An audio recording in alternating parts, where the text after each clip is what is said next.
Dan tema firman Tuhan malam ini adalah menggenapi kehendak Tuhan dalam hidup kita. Tapi banyak dari kita yang masih hidup menurut kehendak siapa?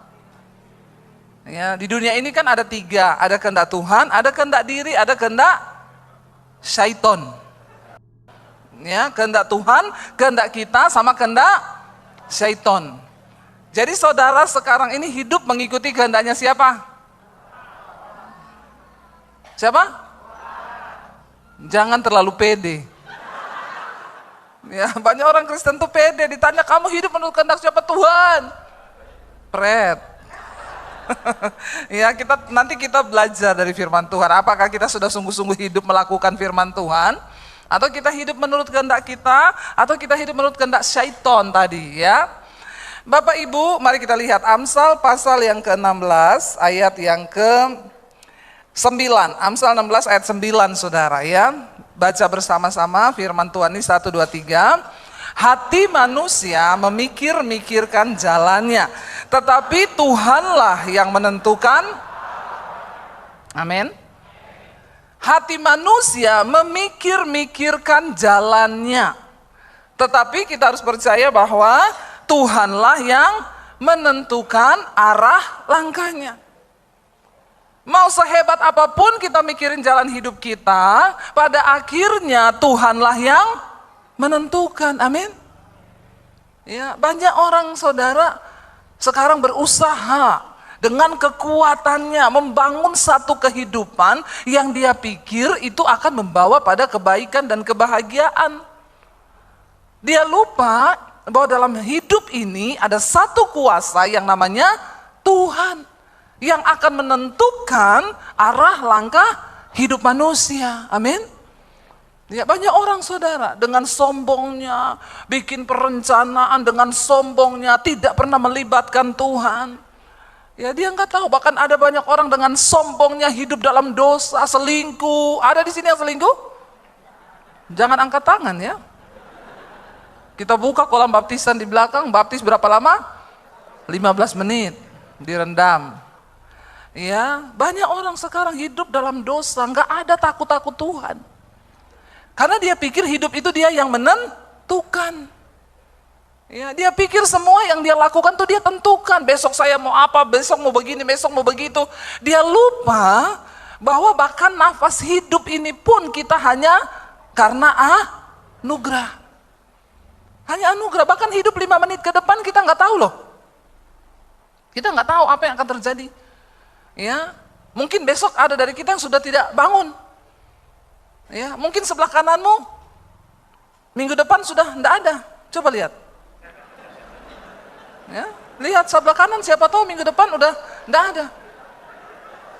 Sebelah kiri mungkin besok. Coba lihat ke sebelah kiri, mungkin besok. Ya, jangan sombong. Ya, karena kita nggak pernah tahu.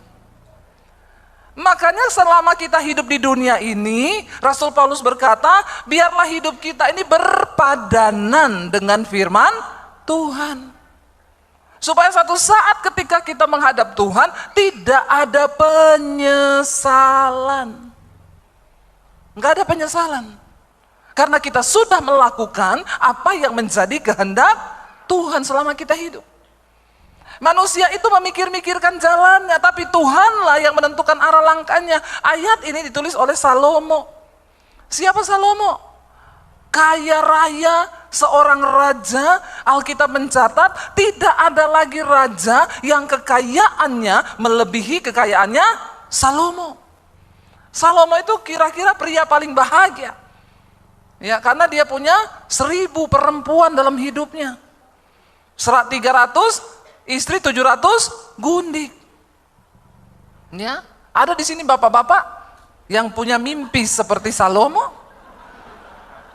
Istri 300, ya, gundik 700, mati kau. Nggak usah mimpi begitu, ya, boro-boro. Ada istri tanya sama suaminya begini, "Pak, misalnya nih aku mati, terus kamu kawin lagi, terus istri barumu mati juga. Nanti besok di sorga kau pilih dia atau saya?" Suaminya nggak jawab, dia bilang, "Jawab sekarang." Kalau kita ketemu di sorga, kau pilih dia atau saya? Suaminya bilang, saya pilih masuk neraka. Saking dia takut, saudara. Takut dia. Buat apa saya di sorga kalau cuma suruh pilih lagi ini perempuan ketemu di sorga? Ya. Jadi saudara, Salomo itu seorang raja yang dipakai Tuhan begitu luar biasa. Kita tahu bersama, waktu Salomo mau diangkat menjadi raja, naik tahta di Yerusalem.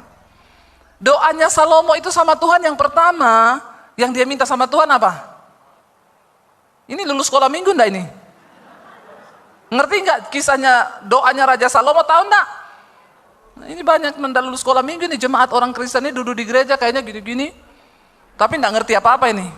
Bertobat ya, bertobat, pulang baca Alkitab, amin. Jangan cuma amin-amin toh ini ya. Kalau nyanyi, bakar, bakar, bakar. Ya kalau nyanyi hebat di gereja ya, nyalakan apimu. Padahal tanya Alkitab pada nggak ngerti. Bilang kanan kirimu, bertobat kau. Baca Alkitab. Dan cuma di gereja berapi-api pada nggak ngerti firman Tuhan. Nanti kau gampang ditipu setan. Ini anak-anak muda nih tadi yang saya lihat nari-nari di sini. Bagus kau nari-nari, hebat kau nari-nari. Tapi jangan kau pulang, ada cowok yang godain yang cewek-cewek ini terus tergoda kelepek-kelepek. Akhirnya masih kecil udah hidup free sex. Ya bahkan banyak yang hamil di luar nikah. Tapi di gereja bakar, bakar. Apanya yang dibakar? Ya boleh di gereja berapi-api, tapi pulang ke rumah juga berapi. Ya, nyatakan imanmu kepada dunia bahwa engkau adalah anak-anak tebusan Tuhan Yesus yang sudah dimerdekakan dan hidupmu berdampak bagi dunia ini, amin. Ya, jadi hidup kita di gereja sama di rumah itu harus sama, saudara. Ya, anak-anak muda di sini saya mau bilang ya, banyak ini orang-orang Kristen ya, kau di gereja hebat padahal di luar sana juga banyak saudara sekarang ya, yang jatuh dalam free sex, yang melakukan persinahan, ya bahkan anak-anak di bawah umur sudah melakukan aborsi, ya itu terjadi hari-hari ini dan orang tuanya nggak tahu. Ya saya pernah pelayanan di satu gereja, ibu gembalanya bilang sama saya, Bu, ibu lihat itu pemain tamborin di depan, itu dia kelas 3 SMP, sudah 4 kali aborsi dan orang tuanya nggak tahu. Ini kehidupan yang terjadi hari-hari ini, saudara. Ya, bagaimana kita harus melekat dengan Tuhan supaya kita ini tidak hidup mengikuti kehendak syaitan. Ketika pertama kali Salomo itu diangkat Tuhan menjadi raja, doanya, permintaannya kepada Tuhan, dia bilang, Tuhan beri aku hikmat. Untuk aku bisa mengerti apa yang Tuhan mau. Ketika Tuhan pilih aku menjadi raja. Tuhan bilang, karena kau tidak minta kekayaan, engkau tidak minta kehormatan, aku berikan apa yang kau minta itu, yaitu hikmat, pertimbangan, kebijaksanaan, dan aku beri bonus juga, aku beri kepadamu kesuksesan, kekayaan, dan harta yang berlimpah. Lalu Salomo menjadi raja. Tetapi ternyata kekayaan dan tawaran-tawaran dunia membuat Salomo menjadi lupa diri. Dia mulai memikirkan dengan pikirannya sendiri, bagaimana aku harus mengokohkan kerajaanku. Ini nggak bisa nih, aku harus berpikir bagaimana. Lalu dia mulai nikahi itu perempuan-perempuan kafir, orang-orang putri-putri raja yang tidak mengenal Allah dan tidak menyembah Tuhan. Cuma dengan satu tujuan, supaya kerajaannya kokoh. Dia memikir-mikirkan dengan otak manusianya. Dia lupa bahwa Tuhanlah yang sanggup mengokohkan kerajaannya. Anak muda, engkau bagus. Sekolah yang pintar, belajar yang keras, bagus. Tapi jangan engkau lupa Tuhan yang menentukan arah langkahmu ke depan. Karena itu orang tua juga, jangan cuma lesin anak. Wah itu kalau di Jakarta, anak masih kecil, pulang sekolah, udah ada 3 guru les nunggu. Ya, saya tanya, itu siapa? Guru les. Ada 3, les matematika, les bahasa Inggris, les bahasa Mandarin. Semua dilesin. Saya tanya, les Alkitabnya mana? Enggak ada. Banyak anak-anak itu Mereka terus dididik supaya pinter, otaknya pinter, dikasih pinter. Jadi pinter memang. Menguasai semua bahasa. Ya, bahasa Inggris, bahasa Mandarin. Ya, tapi nggak bisa bahasa roh. Ya, kita berdoa saudara, bekali anak-anakmu dengan firman Tuhan. Karena permulaan hikmat ialah takut akan Tuhan. Biar anakmu pintar, juara di kelas. Kalau dia nggak punya firman, nggak ada hikmat Tuhan, bagaimana dia? Ya, orang-orang yang hidup takut akan Tuhan, selalu Tuhan punya cara untuk mengangkat hidup mereka dengan cara yang supranatural. Ini dunia terus berubah lah. Ke depan ini semua kita melihat, ya di depan ini semua AI ini sudah mulai menggantikan kepintaran manusia. Ya. Sekarang waktu saya sakit kemarin, saya ada batu ginjal, dioperasi. Saya bilang sama dokternya, saya sudah demam tinggi, dilihat di USG, aduh batunya ini sudah turun ke kantong kemih dan itu menyumbat. Jadi ginjal saya sudah terendam dan menyusut 3 cm.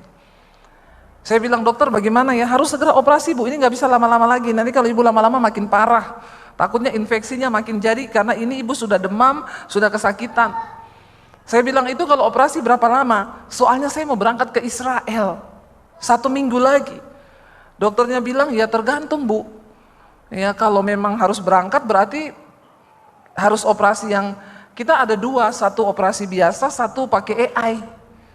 Ya kalau ibu mau langsung pergi begitu, ya operasi pakai robot AI bu. Tapi bayarannya juga AI. Ya.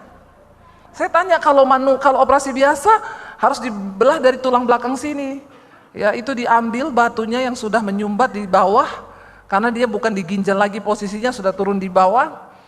Itu sudah nggak bisa pakai ini, jadi harus diambil bu. Dan ibu itu harus bed rest, nggak boleh pergi kemana-mana, paling tidak sebulan itu. Tapi kalau pakai AI itu tidak ada luka. Nanti hanya robot aja yang masuk ke dalam, pecahkan batunya, lalu di ginjal ibu dipasang selang.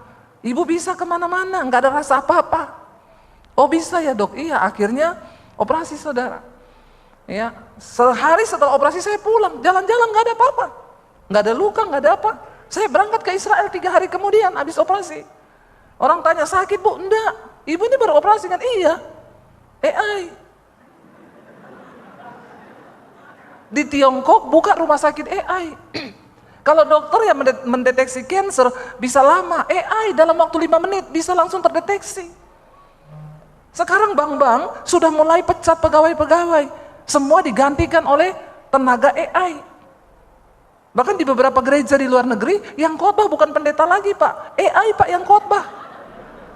Robot, dia bicara begini kayak saya tapi AI. Dan lebih pintar dari pendeta. Coba saudara ketik aja di ChatGPT. Ketik tentang Roh Kudus, dia terangkan semua. Roh Kudus adalah pribadi Allah, gini, ayatnya di sini. Itu tinggal diputerin suara, Pak, ting. Dia jawab. Dia khotbah bisa. Lalu orang tanya sama saya, menurut ibu, bagaimana bu kalau robot AI yang khotbah? Ya bagus juga kok, setidaknya dia tidak selingkuh itu AI. Nggak ada AI homo, nggak ada. Setidaknya dia lebih kudus lah. Dan Tuhan bilang kan di akhir zaman Tuhan bisa pakai apa aja untuk menobatkan orang. Kalau manusia udah nggak bisa dipakai. Nah saudara, kalau melihat keadaan ini ke depan, pemain musik juga maaf. Sekarang suami saya bikin lagu pakai AI. Ya, dia masukin itu, tolong bikinin saya lagu. Keluar sama liriknya sama aransemennya. Itu benar-benar ke depan ini dunia berubah. Ya, dan lebih pintar dari kalian loh. Ya, tadi juga kan saya bilang lebih pintar dari pengkhotbah dia, lebih tahu dia ayatnya. Kita mau buka ayat masih buka, dia tidak. Hello, di depan mata dunia berubah. Mungkin satu saat di gereja udah nggak butuh pemusik, tinggal setel AI saja. Ya itu tadi saya bilang, ya AI lebih kudus dari manusia. Setidaknya AI tidak berzina, tidak selingkuh. Toh pemain musik kan ada yang selingkuh, tapi sini tidak toh. Insya Allah ya. Iya saudara. Lalu ketika kita melihat zaman berubah seperti ini, apa yang harus kita pertahankan dari hidup kita? Kepinteran, pinter tok tidak bisa, karena dunia ini lebih pintar lagi. Tapi orang yang hidup mengandalkan Tuhan, hidup takut akan Tuhan, bagi mereka lah rencana Tuhan yang besar itu pasti akan digenapi. Amin. Itu yang dunia tidak punya, saudara. Ya, dunia nggak punya kekudusan, dunia nggak punya hikmat Tuhan. Dan ketika kita mau sungguh-sungguh hidup bergantung kepada Tuhan, hati manusia memikir-mikirkan jalannya, tapi Tuhan yang menentukan arah langkahnya. Sebelum pandemi, saya dan suami, ya kami terbuang dari satu pelayanan di satu tempat. Lalu saya berpikir, saya bilang sama suami, Tuhan tuh bagaimana sih? Tuhan ini mau bawa kita kemana sih sebenarnya? Apa yang mau kita lakukan dalam pelayanan kita? Lalu kami mulai berdoa. Tuhan itu mulai bicara, aku akan membawa kalian ke dimensi yang berbeda. 2018 saya dapat suara Tuhan, cepat ambil alih dunia media. Cepat beritakan Injil di media. Saya bilang sama suami saya, perhatikan cara Tuhan menuntun orang-orang yang mengandalkan Tuhan itu berbeda dengan cara dunia. Orang dunia nggak dengar itu, tapi saya dengar.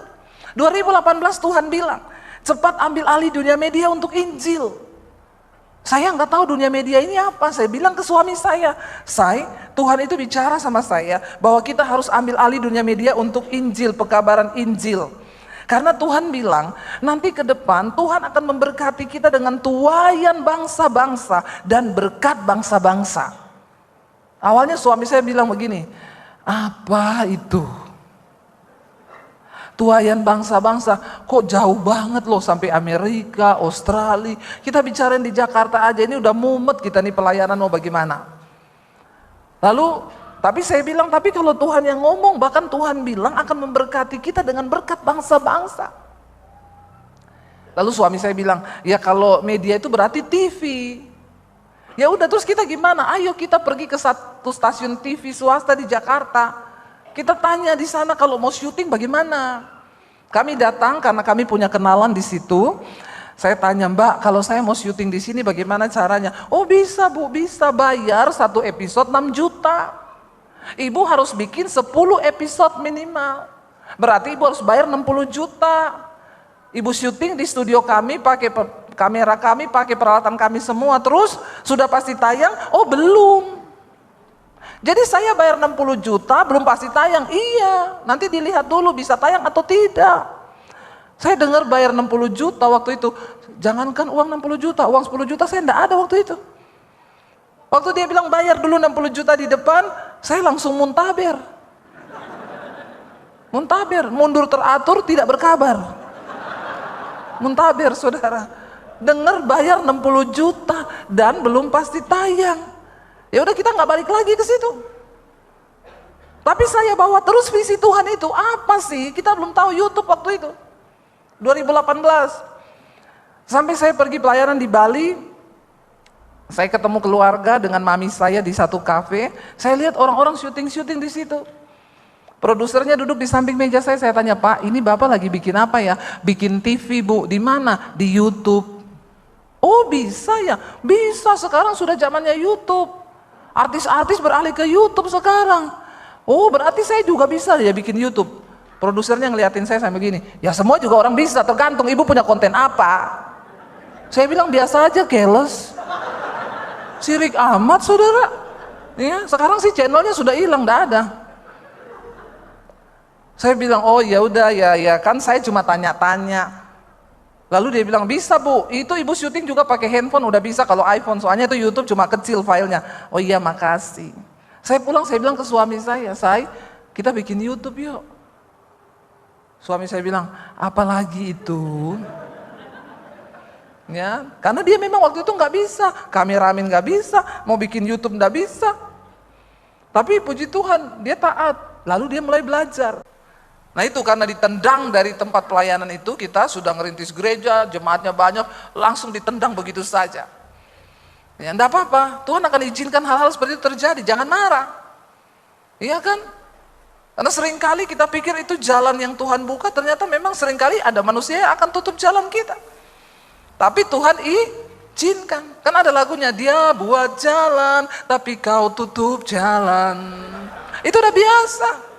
Enggak apa-apa. Jalan aja bersama Tuhan. Karena Tuhan sanggup membukakan jalan-jalan yang lain bagi setiap orang yang percaya kepada Tuhan. Amin. Amin, saudara. Akhirnya suami saya bikin YouTube, dia belajarnya juga lewat YouTube, belajar syuting, belajar ngedit, belajar ini. Akhirnya mulai bikin tuh. Siapa yang tahu ternyata 2020 datang pandemi, saudara. Waktu itu channel YouTube saya baru 50.000 subscribe. Pandemi datang, gereja tutup, orang gak bisa ibadah. Waktu pandemi datang, gereja tutup, channel saya naik 1 hari bertambah 1.000 subscribe. Kok enggak wow ya? Enggak punya channel ya? Makanya enggak tahu susahnya cari subscribe ya. Ya. 1 hari nambah 1.000, bukan cuma wow. Itu dihacker sama malaikat itu. Dari situ saudara naik. Ya. Hari ini hampir 1 juta. Semua karena anugerah Tuhan. Dari situ kami mulai melihat Tuhan buka pelayanan ini. Ya, saya mulai khotbah di situ, orang dengar, orang mulai, wah, saya melihat bagaimana Roh Kudus bekerja, orang-orang bertobat, ya, yang bersinah bertobat, yang merokok lepas rokok, bahkan ada yang bukan Kristen menerima Tuhan Yesus, minta dibaptis. Tapi Tuhan itu hidup, berkuasa bagi orang-orang yang mau percaya sama Dia. Ya, di tengah masa pandemi, saudara, YouTube saya dimonetisasi. Pertama kali dapat duit dari YouTube, dapat email, saudara, dapat kode bank untuk ambil uang masuk ke rekening. Itu pas di pandemi. Tuhan itu tepat waktu. Kenapa Tuhan suruh saya bikin 2018? Karena Tuhan tahu bakal terjadi nih pandemi 2020. Makanya engkau harus berdoa, berjalan, minta tuntunan Tuhan. Karena kita bahkan 5 menit ke depan kita nggak tahu apa yang akan terjadi. Tapi Tuhan itu maha tahu. Tapi manusia selalu berjalan dengan kekuatannya sendiri. Karena memang manusia sama Tuhan tuh beda tipis. Tuhan maha tahu, manusia sok. Kau itu yang sok tahu itu. Bilang kanan kirimu, bertobat kau, sok tahu. Ya, sok tahu manusia itu. Ya, ada masalah sedikit udah sok tahu. Memang Tuhan itu ya. Kenapa Tuhan bikin begini? Pasti begini. Sok tahu kita ini. Belum lihat akhirnya. Mari kita berjalan bersama dengan Tuhan. Hati manusia memikir-mikirkan jalannya, tetapi Tuhanlah yang menentukan arah langkah hidup orang yang percaya kepada Dia. Ya, Tuhan menuntun saudara. Ya, dari 2018 dipersiapkan Tuhan pas pandemi, pas kita disetujui dari YouTube channel kita. Mulai pemasukan. Di masa-masa pandemi, saudara, Tuhan itu tepat waktu. Ya, setelah 1 tahun pandemi kami mulai diberkati lewat YouTube. Yang tadinya nggak tahu arah mau kemana, cuma 10 juta di rekening, bertahan hidup 2 tahun di masa pandemi dengan 3 orang anak. Bagaimana caranya? Iman itu melihat sesuatu yang tidak terlihat. Itu iman. Jangan kau merasa nyaman hari ini dengan hidupmu, karena dunia ini bisa berubah sewaktu-waktu. Tapi firman Tuhan tidak pernah berubah. Sekalipun bumi ini goncang, Alkitab berkata, walaupun gunung-gunung beranjak, tapi firman Tuhan itu tidak pernah bergoncang. Amin. Dan orang yang berpegang pada firman Tuhan, hidup mereka juga tidak akan tergoncang. Ingat loh, firman Tuhan berkata, 1 kali lagi aku akan menggoncangkan bukan hanya bumi saja, tetapi langit juga. Dan kenapa aku akan menggoncangkan, kata Tuhan? Supaya tertinggal 1 umat yang tidak tergoncangkan. Kalau engkau berpegang pada kekayaan bisa hilang. Hari-hari ini banyak orang stres. Kenapa? Duitnya hilang tiba-tiba. Ya, ikut saham, ditawari begini, taruh duit. Ada saudara daerah Salatiga, kemarin heboh. Orang ini mengaku-ngaku hamba Tuhan. Dia masuk dengan pengajaran-pengajaran yang menyesatkan. Orang Kristen yang tidak ngerti firman, gampang dibodohi. Jadi dia ngajarin jemaat cara panggil uang. Ya, dia bilang, kita ini punya kuasa. Saudara tidak perlu kerja cari duit, karena duit saudara itu sudah ada sebenarnya, tapi masih di kantong-kantongnya orang. Masih di rekening-rekeningnya orang katanya. Pembodohan. Tapi orang Kristen yang gak punya firman, banyak yang dibodohi. Apalagi yang memang pengen cepat kaya. Dia ajari bikin seminar, keluarkan uang 100 ribu. Semua keluarkan. Bilang sama uangmu, hai uang. Ditiru sama jemaat, goblok memang. Ditiru saudara. Hai uang, ajak teman-temanmu. Hai uangku, ajak teman-temanmu yang masih ada di rekening-rekeningnya orang, di kantong-kantongnya orang. Datanglah uang. Pakai dalam nama Tuhan Yesus. Coba saudara.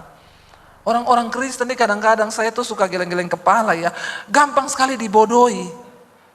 Apalagi kalau yang begini-begini dibilang mau cepat kaya, mau cepat gini. Kenapa? Karena kau gak punya firman.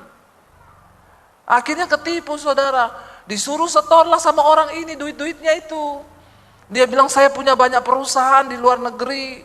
Peternakan, perkebunan. Kamu taruh duitmu sama saya, akan dilipat gandakan. Dikasih saudara, ada yang kasih 500 juta, 2M, 4M. Total ratusan miliar. Sekarang orangnya lari. Bukan cuma duitnya yang lari, orang pun ikut lari. Panggillah dia, hai uang-uangku. Sekarang banyak, termasuk hamba-hamba Tuhan, bahkan ada gereja yang kena Pak di sana. Lagi gila semua di sana sekarang cari Bapak itu. Ya, karena uangnya dibawa lari sama orang. Alkitab bilang orang yang ingin cepat menjadi kaya pasti akan jatuh dalam berbagai-bagai pencobaan. Itu cuma satu paket. Ya, makanya ada jemaat, Bu Debbie doakan saya Bu. Saya ini mau bunuh diri Bu. Kenapa? Tapi setiap kali saya mau bunuh diri saya ingat muka Ibu Debbie. Kenapa ingat muka saya kalau mau bunuh diri?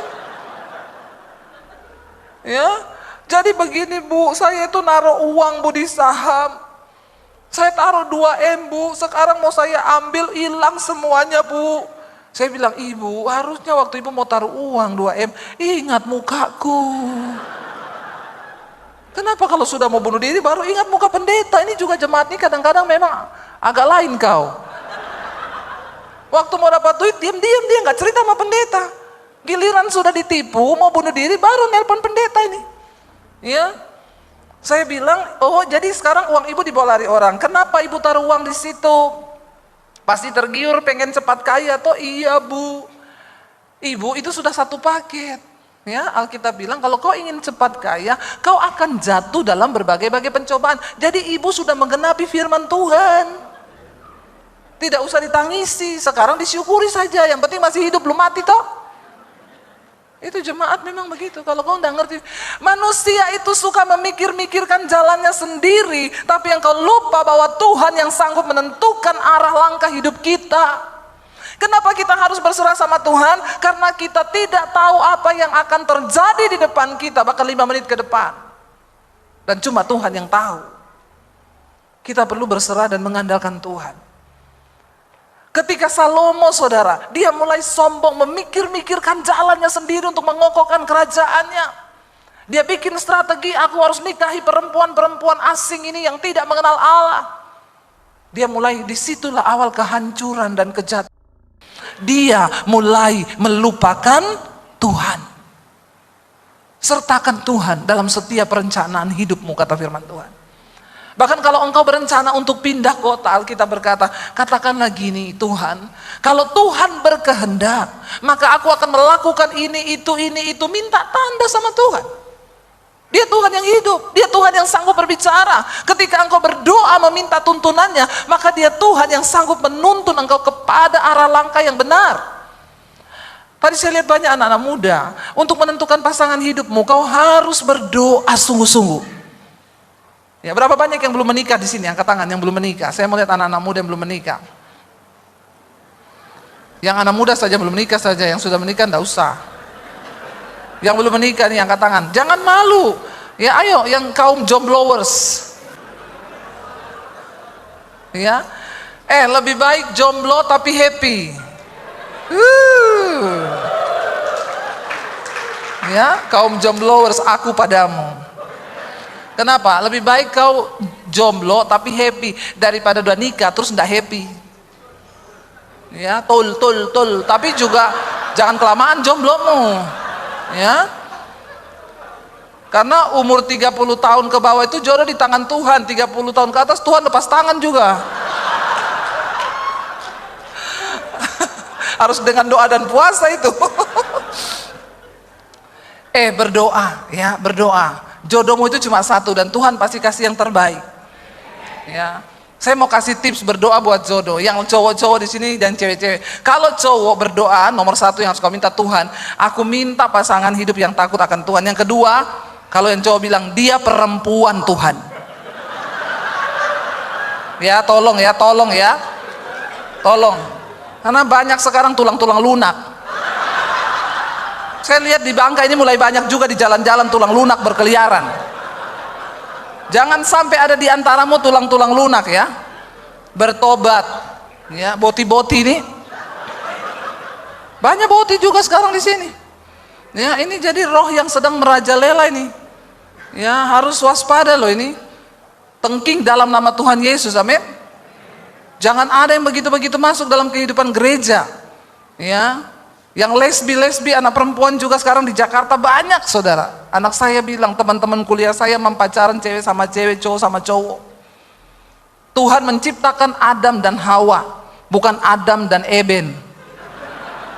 Ya, jangan engkau buka celah, ya, minta sama Tuhan yang terbaik.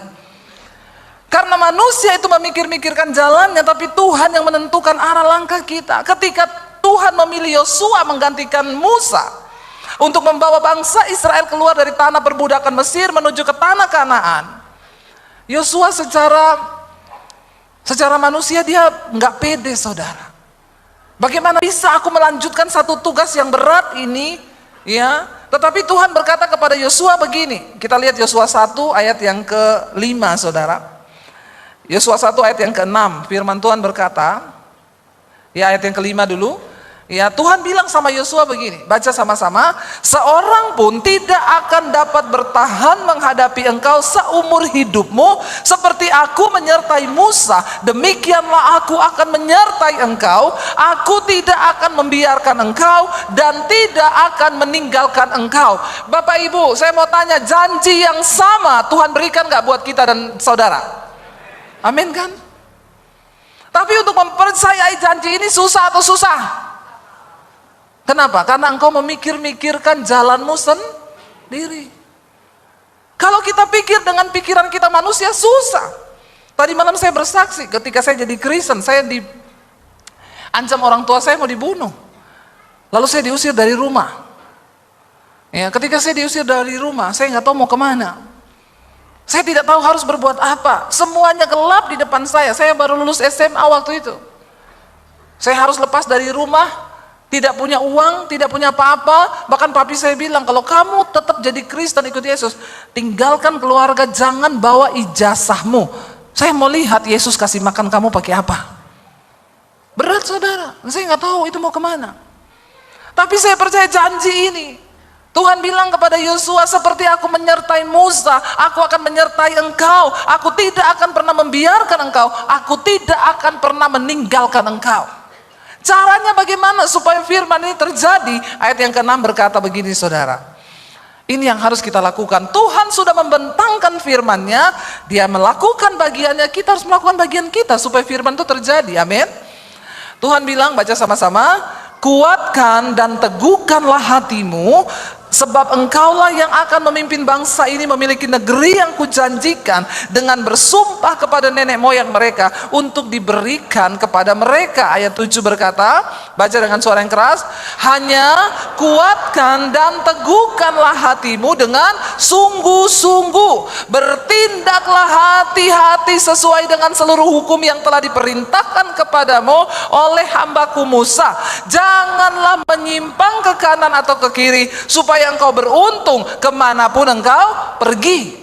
Waktu Tuhan membentangkan dan melepaskan janjinya, janji itu tidak pernah gagal. Janji itu akan terjadi asalkan kita juga mau melakukan bagian kita.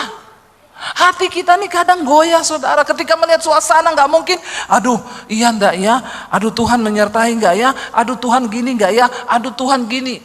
Waktu pandemi datang, saya bilang sama suami saya, di rekening kita nggak ada duit loh. Hal terburuk yang mungkin akan terjadi, kita jual rumah di Jakarta, kita jual mobil mana yang pertama laku, kita pulang ke Solo, kita hidup lagi di Solo lebih murah biaya hidup. Tapi jangan pernah marah sama Tuhan. Kenapa? Kita bersyukur karena hari ini tuh ada yang bisa dijual. Dulu nggak ada yang bisa dijual. Dulu nggak ada tabungan, nggak punya. Saya juga tidak punya investasi. Ada emas 80 kilo, Mas Daniel. Tidak laku dijual. Dan memang tidak dijual, ini investasi pribadi. Koleksi pribadi saya. Ya. Bapak Ibu coba tolong bayangkan apa yang kami alami waktu itu. Tidak ada uang, bertahan di pandemi, nggak tahu berapa tahun, tidak ada penghasilan. Nggak ada tabungan, nggak ada apa-apa. Ya, kalau saudara hidup seperti itu, kira-kira khawatir nggak? Keadaan seringkali membuat hati kita ini tidak menjadi lagi teguh percaya sama Tuhan. Mulai kita memikir-mikirkan langkah kita. Saya bilang sama suami, jual mobil, jual rumah. Tapi, kita dulu pernah melewati yang lebih buruk. Kalau dulu Tuhan menyertai, kita percaya saat ini pun juga Tuhan bisa menyertai. Tapi bagaimana caranya? Lalu tiba-tiba waktu sudah dibuka lockdown, saya bilang sama suami saya, kita pergi ke Gramedia yuk, anterin aku. Mau apa? Saya mau melukis, daripada ndak kemana-mana, melukis. Diantar sama suami saya tanya sama mbaknya, Mbak, ada jual kanvas buat lukis? Ada Bu. Yang ukuran paling besar berapa? Sekian Bu. Suami saya bilang, kalau cuma buat belajar-belajar sendiri di rumah, tidak usah cari yang paling besar. Yang 10 cm saja. Lah melukis 10 cm itu apa, saudara? Ya. Saya bilang nggak apa-apa lah, ya cuman 1-2 biji beli aja, siapa tahu bagus bisa dipajang di rumah. Lalu beli saudara, waktu itu bayar hampir 3 juta, marah-marah suami saya. Kamu tuh enggak berhikmat loh, ini uang cuma tinggal begini, kamu beli kanvas gini-gini. Saya bilang, ya enggak apa-apa toh. Menyenangkan istri itu amanah loh bapak-bapak. Ya. Tapi pastikan istrinya takut akan Tuhan juga. Karena kalau tidak bahaya, bisa menjadi celaka itu. Lalu kami pulang, saya beli tinta, beli kanvas. Sampai di rumah, suami saya ngedit video, saya melukis. 2 jam selesai lukisan saya. Suami saya masuk di kamar saya, dia bilang gini, ini lukisan siapa? Saya bilang, ada siapa di sini? Dia bilang ini, enggak mungkin loh ini lukisanmu. Lah emang di sini ada siapa? Enggak mungkin loh. Memang laki-laki dan perempuan itu berbeda. Perempuan itu pakai feeling, laki-laki pakai. Jadi susah untuk percaya laki-laki itu. Nggak mungkin, sambil dia lihat-lihat gini, nggak mungkin loh ini kamu yang bikin, nggak mungkin. Ya wis lah kalau nggak percaya. Saya foto saudara, saking senangnya saya upload di Instagram. Puji Tuhan, lukisan pertama saya jadi. Saya tidak ada niat apa-apa, tiba-tiba ada ibu-ibu inbox, Bu, lukisannya dijual enggak? Saya bilang, aduh Bu, ini lukisan pertama saya, tapi kalau ibu jual saya mau beli Bu, boleh nggak saya beli? Boleh Bu, berapa ya? Saya enggak tahu harganya, terserah ibu aja. Oke, kirim ya Bu, ini saya minta nomor rekening, saya kasih nomor rekening. Malam itu dia kirim bukti transfer. Saya lihat, Bu, saya sudah kirim bukti transfer di inbox. Saya lihat 10 juta lukisan pertama saya dibeli orang. Sabar. Saya langsung ke studio, saya bilang sama suami saya, "Say, lukisanku ada yang beli loh." Apa iya? Nggak percaya lagi. Iya. Mana? Saya kasih lihat bukti transfernya, dia bilang, "Masa? Cek dulu, cek beneran enggak masuk itu 10 juta. Saya cek, ini loh masuk. Oh. Langsung dia bilang, besok tak antar yuk beli kanvas. Memang begitu laki-laki. Semangat dia nganter saya beli kanvas. Karena laku 10 juta, semangat saya melukis. Besok saya melukis lagi, saudara. Lo bayangkan loh, uang tinggal berapa juta di rekening, tiba-tiba ada, itu masih baru buka lockdown yang pertama kan, setelah itu datang lagi gelombang kedua kan. Saya mulai melukis, saya melukis lagi. Saudara tahu, di tengah masa pandemi hampir 2 tahun, Tuhan pelihara kami lewat lukisan. Yang termurah 1 biji dibeli orang 6 juta, yang lain laku 15 juta, 20 juta, 25 juta, 50 juta, 45 juta, 60 juta, 70 juta, dan yang tertinggi 75 juta. Wow enggak? Wow. Itu Tuhan. Hampir 50 lukisan Tuhan pelihara kami, itu sekitar hampir 600 jutaan. Saya nggak pernah berpikir. Itu tidak ada dalam benak kami. Saya bilang sama suami, Tuhan itu ya tidak bisa digambarkan dengan kata-kata. Kalau dia sudah bekerja itu seperti buli-buli minyak yang tidak pernah habis di tempayan seorang janda miskin. Apakah Tuhan berubah? No. Apakah janjinya berubah? Tidak. Waktu itu saya ingat, anak saya bilang begini, ketika lockdown dibuka, Mam, ini kan tahun ini aku harusnya masuk kuliah. Saya bilang sama anak saya, Dek, orang-orang sudah pada mati semua. Kamu ini masih berpikir kuliah? Kita ini udah bisa makan tuh puji Tuhan loh, Dek. Ngapain kamu masih mikir kuliah? Ya kita masih hidup aja udah puji Tuhan, enggak usah lah, karena saya tahu mahal. Saya juga menghibur anak saya gini, kuliah atau tidak kuliah, Dek, tidak menentukan masuk surga. Saya untuk menghibur diri dan menghibur anak.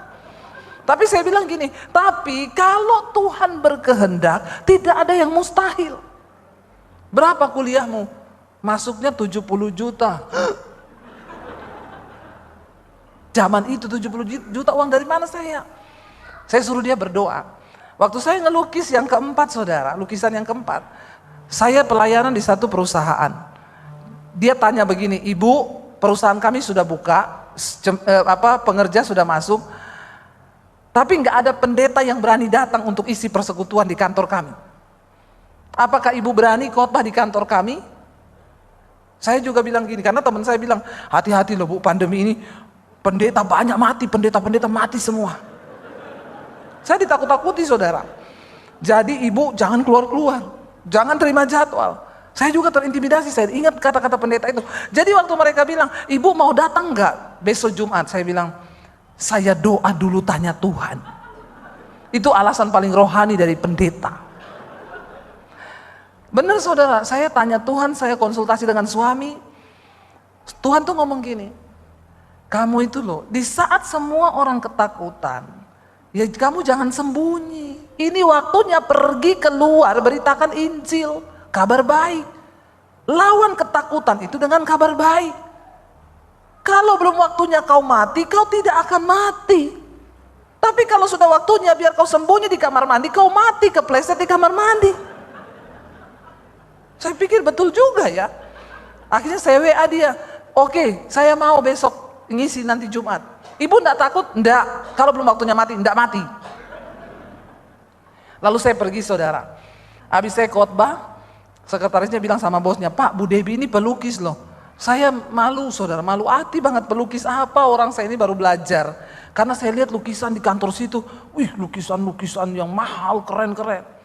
Terus dia bilang, ada lukisannya Bu Debbie yang terakhir ini, kemarin saya lihat di Instagram, yang mana Bu? Saya tendang kakinya. Shh. Karena saya nggak pede. Dia buka Instagram saya, dia kasih lihat bosnya, ini loh Pak, kayaknya yang terakhir ini Bu ya, ini sudah ada yang punya belum? Bosnya tanya, itu artinya apa Bu? Ini gambar pohon Pak, di bawah itu ada bayangan pohon di air. Ini artinya sehebat apapun hidup kita di atas, jangan pernah lupa ada masa lalu kita yang kelam, dan itu Tuhanlah yang turut bekerja sampai hidup kita yang sekarang menjadi indah. Dia bilang, wah itu saya banget Bu, Bu boleh nggak saya beli lukisannya? Saya agak nggak tahu tersanjung atau apa gitu ya, karena saya malu saudara, jujur. Oh boleh kalau Bapak mau saya rapiin. Saya frame 4 hari, saya bilang Pak sudah siap boleh diambil. Bu berapa ya? Nggak tahu Pak, saya nggak pernah kasih harga lukisan saya. Oke, nanti besok sopir saya datang. Malamnya dia kirim bukti transfer, Bu saya sudah transfer ya. Saya buka saudara, saya lihat 70 juta. Saya bilang, ini Bapak mesti nolnya kelebihan 1 nih. Nggak mungkin. Itu yang keempat saudara. Akhirnya saya kirimlah saudara, balik ke dia. Saya bilang gini, Pak, kayaknya Bapak salah transfer ini kelebihan 0. Karena biar cuma 0 kalau kita sudah pakai kan bahaya. Tiba-tiba dia bilang, Bu maaf ya kemarin saya salah transfer itu balikin. Waduh cilaka saudara. Harus dipastikan dulu ini 00 ini. Ya, kalau enggak ada temannya enggak apa-apa. Kalau ada teman di depan 0 itu berarti. Lalu dia bilang, oh enggak Bu Debbie, itu yang Tuhan taruh di hati saya. Saat itu anak saya harus daftar kuliah. Saya panggil anak saya bilang, Dek, Tuhan jawab doamu Dek. Ini ada uang masuk 70 juta. Ini berarti untuk daftar kuliahmu. Anak saya kuliah saudara. Dari situ saudara, Tuhan pelihara, bayangkan yang kelima, yang keenam sampai hampir 50. Dibeli dari Amerika, Australia, Belanda, saya kirim lukisan. Ya, Tuhan itu kalau sudah membuka pintu. Makanya satu Tuhan bilang, kuatkan, teguhkan hatimu. Keadaan sesulit apapun di depanmu, jangan goyah. Amin. Dan dikatakan di sana, bertindaklah hati-hati sesuai dengan seluruh hukum yang tertulis di dalam firman Tuhan. Bagaimana kita bisa mengalami janji Tuhan? Bertindak hati-hati, ikuti arahan firman Tuhan. Supaya kita tahu nih kehendak Tuhan yang mana. Makanya dalam doa Bapa kami kita selalu diajarkan, datanglah kerajaanmu, jadilah kehendakmu dalam hidupku seperti di surga. Jangan kehendakmu terus yang jadi. Karena kita nggak tahu apa-apa, tapi Tuhan tahu hidup kita ini ke depan bakal seperti apa. Mari kita belajar saudara. Kuatkan, teguhkan hatimu, jangan goyah. Seperti saya ini kalau mau bersaksi, wow, saya melihat luar biasa. Setelah pandemi kami terus diberkati lewat YouTube. Bukan hanya untuk diri kami, saudara, puji Tuhan setelah pandemi kami banyak bangun gereja-gereja di pedalaman. Ya, dan kami buka sekolah misi Alkitab di Bandungan, Semarang. Sekolahin anak-anak yang mau jadi misionari gratis. Kalau ada dari sini yang mau daftar ke sekolah misi saya, nanti hubungi nomor saya di YouTube. Ya, bisa daftar untuk jadi misionari. Ini sudah angkatan yang keempat, nanti Januari masuk angkatan yang kelima. Saya melihat, siapa saya? Saya cuma orang biasa yang mau percaya sama Tuhan. Berhenti memikir-mikirkan jalanmu sendiri. Sertakan Tuhan dalam setiap perencanaanmu. Maka jalan-jalanmu akan dibuatnya berhasil. Akuilah Tuhan dalam segala lakumu, maka dia akan meluruskan jalanmu. Kalau kita yang bikin jalan, bisa jalannya bengkok. Berapa banyak orang menikah itu akhirnya datang mau bercerai, kenapa? Salah pilih jodoh. Dengar baik-baik anak muda. Kalau kau salah pilih jodoh, ya, menyesal 1 hari kalau cuma masak nasi salah. Tapi kalau salah pilih jodoh, nyesal seumur hidup.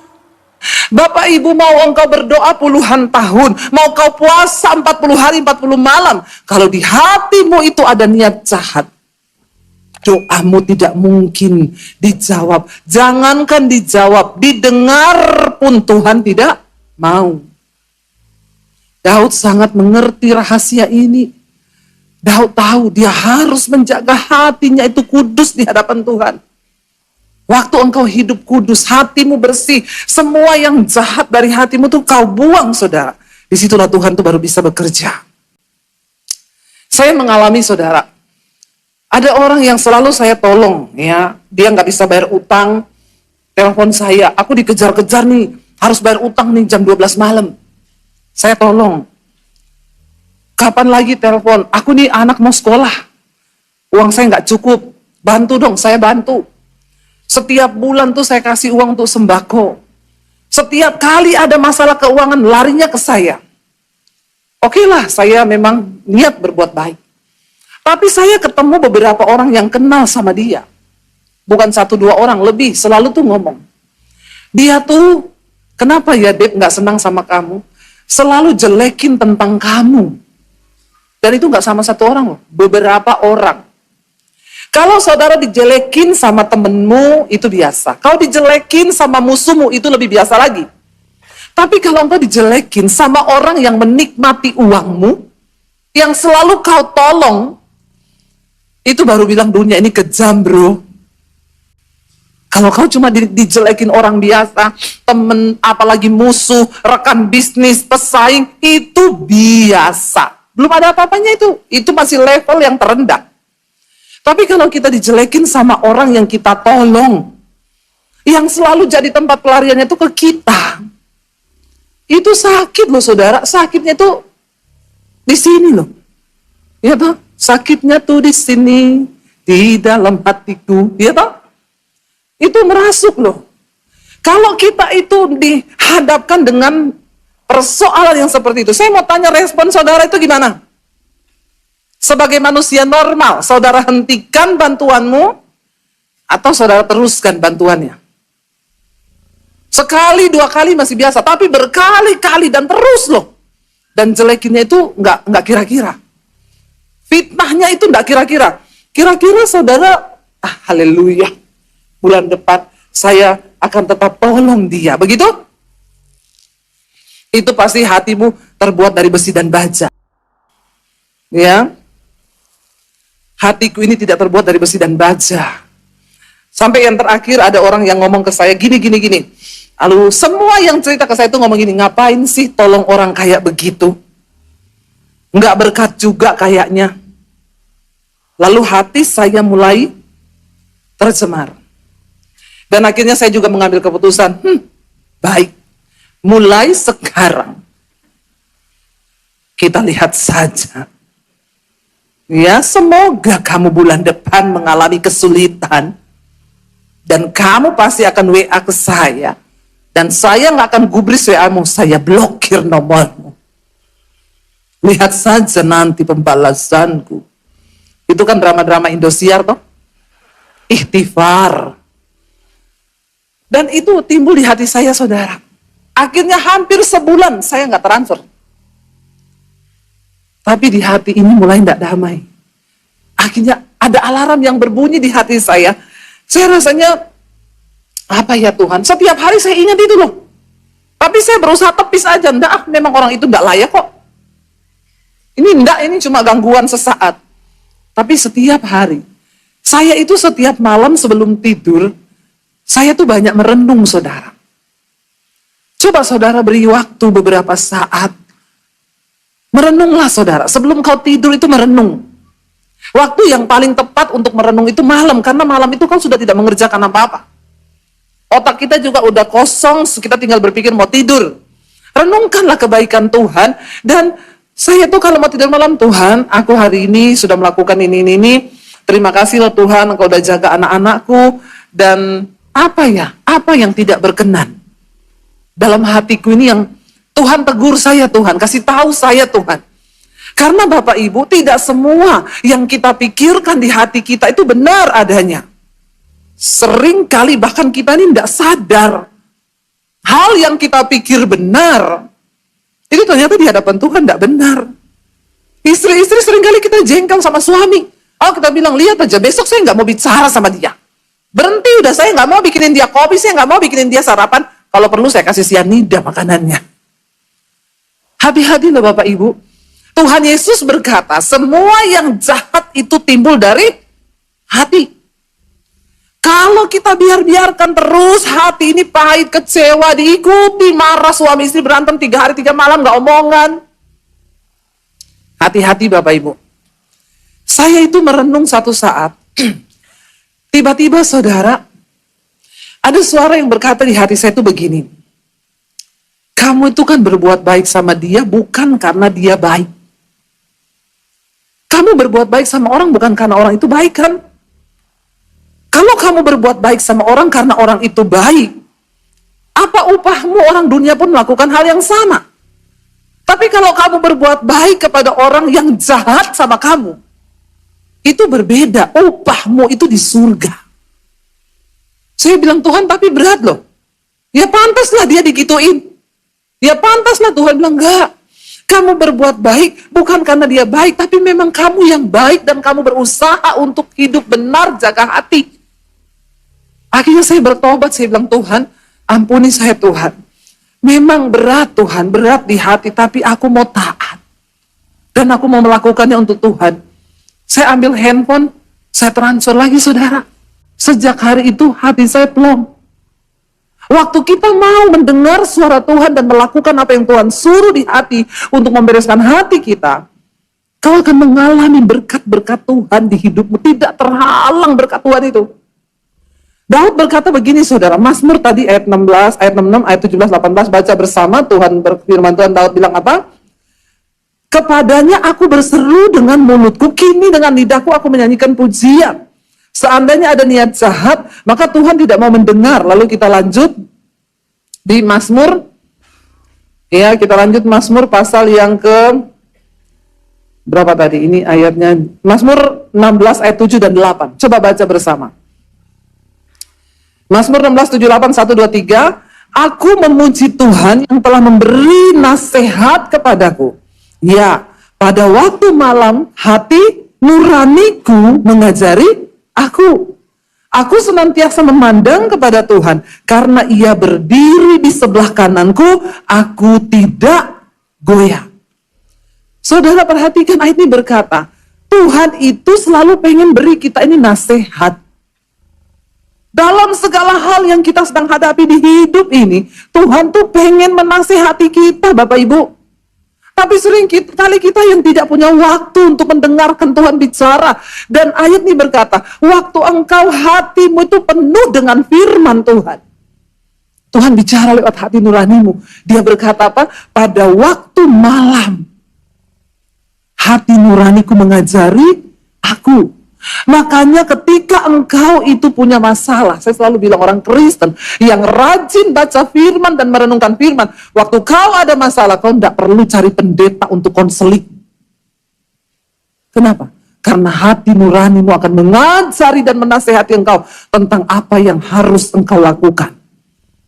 Saya ketemu dengan jemaat Mesbah Doa, dia bilang gini, Bu, saya ini dulu loh Bu, tiap ada masalah, cari pendeta, tiap ada masalah, konseling sama pendeta. Sejak saya ngikuti khotbah-khotbah Ibu, saya rajin baca Alkitab sekarang.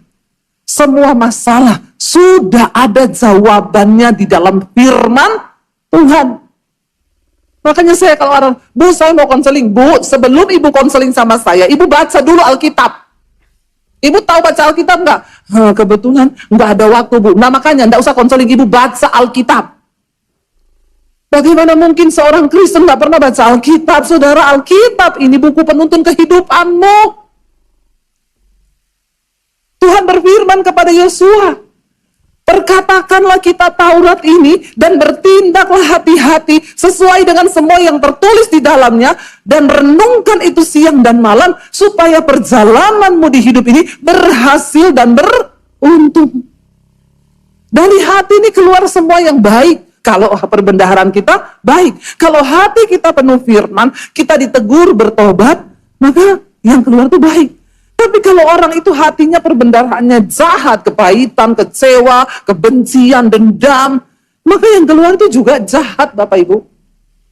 Nah ketika hati kita tuh sudah jahat, apa yang terjadi? Buka Yeremia pasal yang ke-17 ayat yang ke-9, saudara. Ya, Yeremia 17 ayat yang ke-9, baca bersama. Di sana dikatakan apa?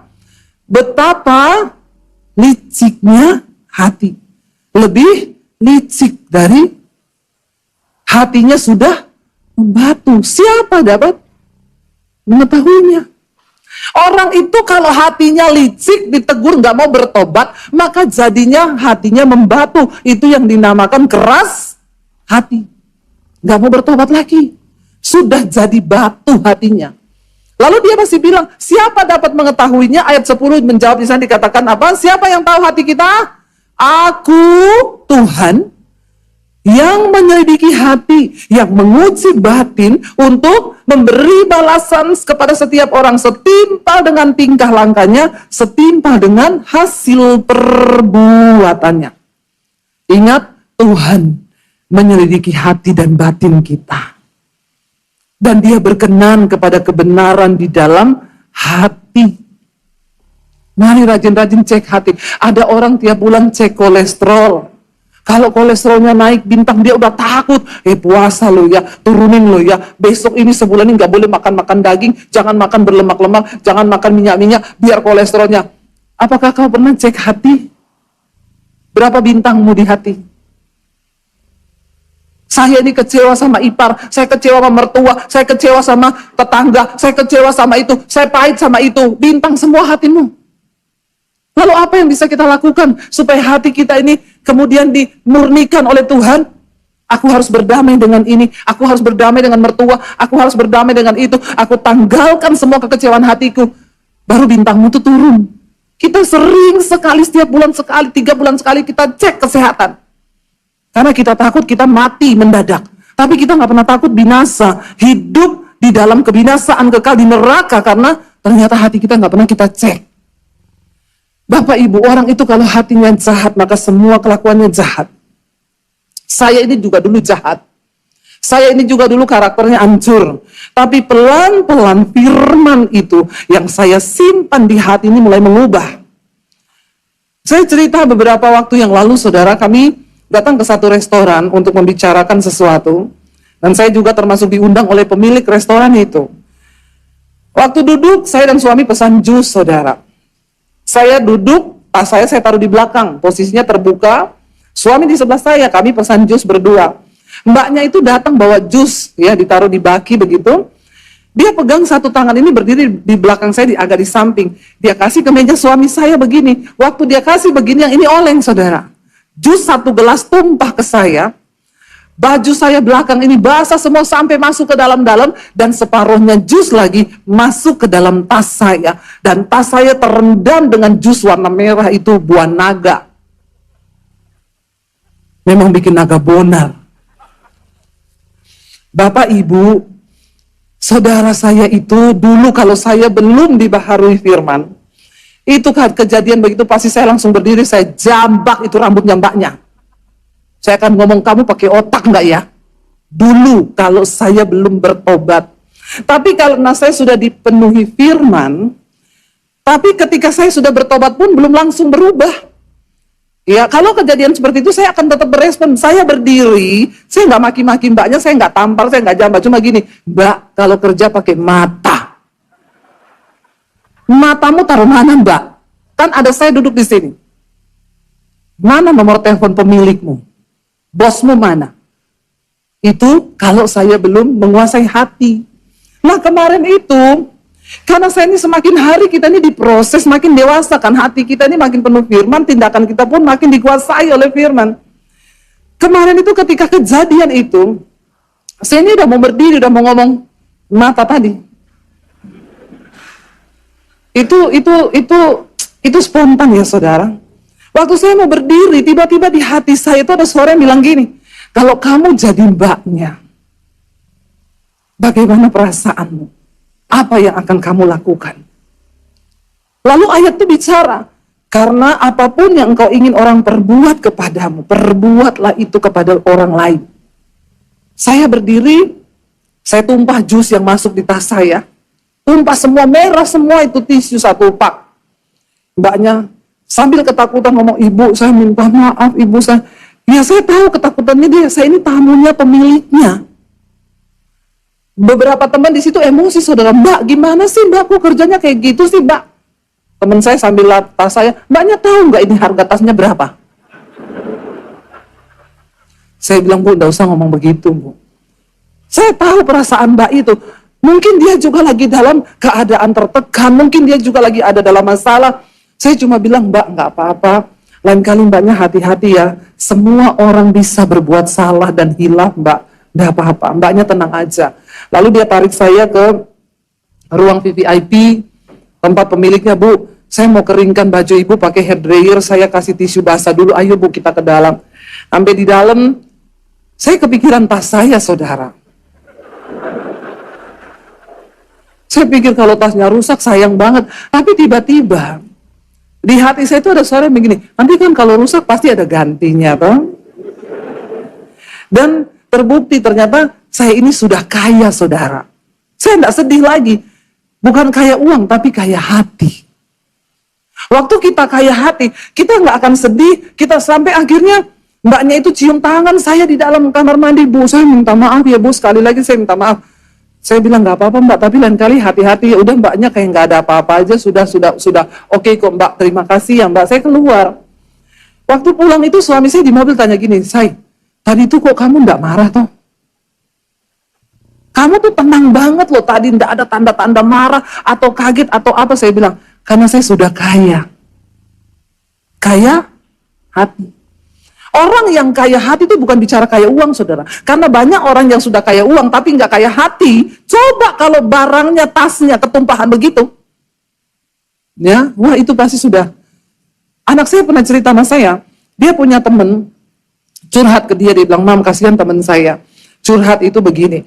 Aku tuh kerja di salah satu kopi di Jakarta." Dia bilang, "Gua nih stres banget. Gua nih lagi stres karena orang tua gua nih mau cerai. Tiap hari mama papanya tuh berantem mau cerai. Ya, dan dia ada di posisi yang mau ikut mama atau ikut papa. Dalam kekalutan dia masih harus bekerja untuk mencukupi kebutuhan hidupnya. Karena dia kalut, dia kerja, saudara. Ada ibu-ibu pesen kopi, itu salah susunya. Cuman salah kasih campuran susu. Itu ibu marah, saudara. Saya viralkan kamu ya. Kamu nggak menghormati saya ya. Dia tulis di media sosial. Ini anak di kafe ini, nama ini, inisialnya ditulis semua namanya. Bikin saya kecewa. Langsung dipost, saudara, dan itu kebaca sama ya, kopinya itu cukup punya nama di Jakarta. Dia langsung masuk WA, ditegur sama atasannya gini-gini. Saudara, saya dengar cerita anak saya itu, saya meneteskan air mata. Ibu itu yang sombong itu cuma karena, sudahlah, seringkali kita ini, saudara, kita pesan makanan, orang salah kasih, kita pesan apa, orang salah, nggak usah sok berlagak, sok kaya, sombong. Karena kita nggak pernah ada di posisi orang itu, saudara. Saudara bisa bayangkan ketika saya mendengar itu, saya bilang, kasihan banget ya temenmu. Dia lagi stres, pikirin mama papanya mau bercerai. Itu tekanan yang bukan ringan loh, saudara. Terus ketemu satu orang ibu yang dengan sombongnya memviralkan, itu kan cuma secangkir kopi yang, kalau kau kaya kau pesan lagi lah. Dan bilang, ini mas kamu minum aja, enggak apa-apa. Ya kan?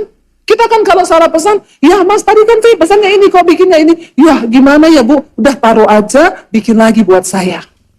Itu orang kaya hati. Tapi banyak orang kaya duit, tapi hatinya kosong. Kayak begitu dia permasalahkan. Ya sana saya nggak mau tahu loh. Kalau dia salah, itu kan dia yang harus ganti rugi. Gajinya tuh nggak seberapa. Kita tidak tahu dia sedang ada dalam pergumulan apa, dia sedang ada dalam penderitaan apa. Sering kali kita nggak mencoba mengambil tempat orang lain itu di posisinya. Yesus sudah mengambil tempat kita dan mengajarkan kepada kita. Menangislah dengan orang yang menangis, tertawalah dengan orang yang tertawa. Mari Bapak Ibu belajar supaya kita ini mencerminkan kasih Kristus, sebab Tuhan itu melihat hati kita loh. Saya sering kali ketemu orang-orang sombong yang merasa bahwa dunia ini dia yang punya. Berapa kali saya naik di lift, saudara. Orang-orang, saya nggak tahu udah kaya bener atau masih OTW kaya, atau sok kaya. Masuk di lift itu kan banyak orang. Yang pertama ngomong kayak bapaknya yang pencet lift, kamar berapa? Kan kita naik, kamar sekian ya, terima kasih ya Pak. Kan selesai dong. Ada orang-orang sombong yang naik, kamar 8. Saya tuh kalau lihat orang gitu dalam hati saya, ini orang robot kali, napasnya di charge. Sombong banget ya, dia pikir kalau Tuhan hentikan napasmu 1 menit aja mati kau. Nggak usah sombong begitu, cobalah menghargai. Ya sekaya apapun kau, saudara kita ini semua cuma terbuat dari tanah loh. Tapi kalau hidupmu terlalu banyak masalah, jangan-jangan kau dicipta dari tanah sengketa. Ya, saya curiga. Ya orang-orang yang sombong itu dicipta dari tanah tinggi. Yang tukang shopping dari Tanah Abang. Janganlah ya, yuk kita ini belajar. Waktu kita ada di posisi orang lain, kita menempatkan diri seperti orang lain itu, maka kita baru tahu. Kenapa saudara kita harus terus menjaga hati kita? Karena Tuhan tuh melihat hati kita. Iya, firman Tuhan itu, Tuhan berkata bahwa dia itu berkenan dalam kebenaran di dalam batin. Lihat Matius 15 ayat 19 sampai 20. Di sana jelas saudara, waktu hati kita ini kotor. Yesus berkata begini, ini Yesus yang ngomong loh. Baca bersama. Karena dari hati timbul segala pikiran jahat, apa?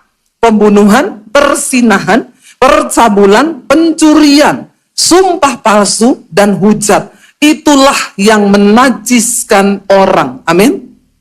Dari hati timbul semua itu. Hidup kita juga harus menyiapkan wadah. Hati kita ini menjadi hati yang baru. Nah, hari ini saya ingin sampaikan tentang ujian hati, Bapak Ibu. Hati kita itu tidak terlihat ya. Saya bersyukur juga kenapa khotbah ini diangkat jadi tema, karena ya suami saya kemarin mempersiapkan khotbah. Dia tadi pagi khotbah di GSJS. Ya tidak main-main loh. Ya begitu khotbah langsung di GSJS loh ya. Luar biasa, tepuk tangan dong.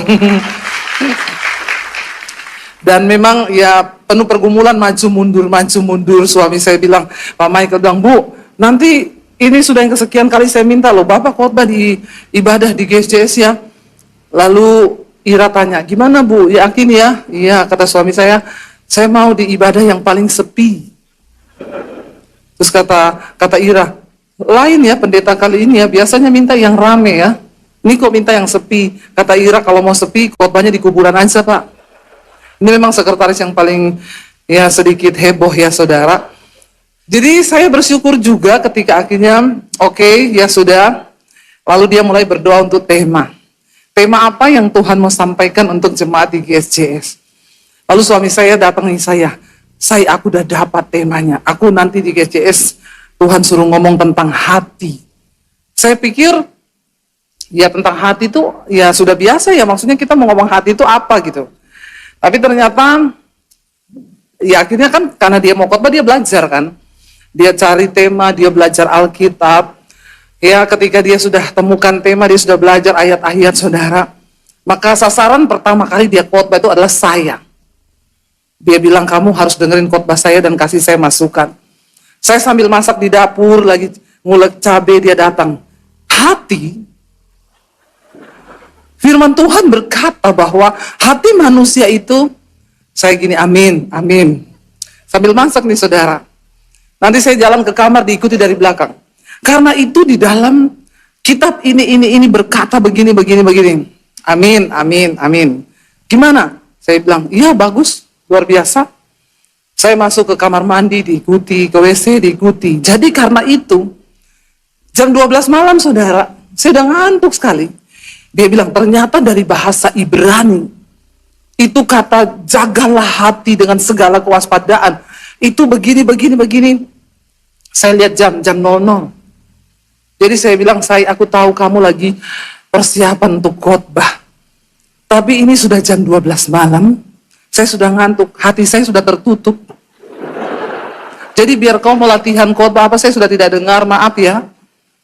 Tapi bagus juga Bapak Ibu, ketika dia akhirnya belajar firman Tuhan, ya dia cuma kelihatannya nyampeinnya sambil saya masak, sambil saya ngapa gitu, nonton YouTube dia di depan saya. Disadari atau tidak, saya tuh diberkati. Ternyata dari apa yang dia sampaikan, ya hari demi hari, saya takut nanti kalau Pak Michael sering-sering minta jadwalnya dia, nanti malah, aduh bukan apa-apa ya. Nanti saya tiap malam dia khotbah terus sampai jam 12 malam itu. Tapi satu hal yang saya dapat itu saudara, dia bilang gini, ternyata ya ayat di Alkitab tuh semua ada ya. Sekarang ketika dia di jadwal khotbah, akhirnya kan mau tidak mau dia belajar Alkitab.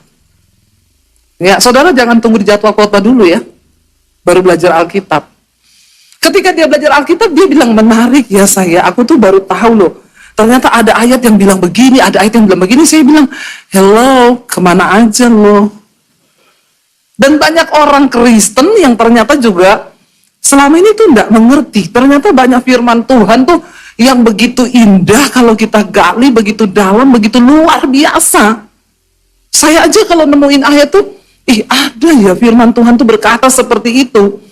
Nah suami saya itu menjelaskan begini, kamu tahu nggak itu bahasa kata jagalah hati itu berasal dari kata Ibrani, apa gitu ya dia ngomong kemarin tuh, saya bilang saya ini selama khotbah saya jarang-jarang lihat kata Ibrani, dia baru satu kali khotbah sudah buka kata Ibrani loh saudara, itu hebat loh dia ya. Dia bilang dari kata apa gitu yang berarti itu mengawasi, menjaga seperti satpam. Satpam menjaga. Saudara tahu satpam itu kalau di perusahaan, di kantor atau di perumahan, kerjanya satpam itu 24 jam. Dia shift bergantian, dia tidak boleh lengah. Dia harus terus mengawasi, mencurigai siapa yang datang. Kalau ada orang datang ditanya mau kemana, butuhnya apa, bisa tinggal identitasnya enggak, nanti selesainya jam berapa, kepentingannya apa. Jadi itu bukan dia kepo, tapi memang itu tugasnya. Nah jadi suami saya bilang, kamu bayangkan ya, kata dalam Alkitab yang dipakai untuk jagalah hati, itu dipakai kata security. Dipakai kata seperti satpam menjaga. Betapa penting hati kita itu harus kita jaga, ternyata menurut firman Tuhan. Itu nggak main-main loh.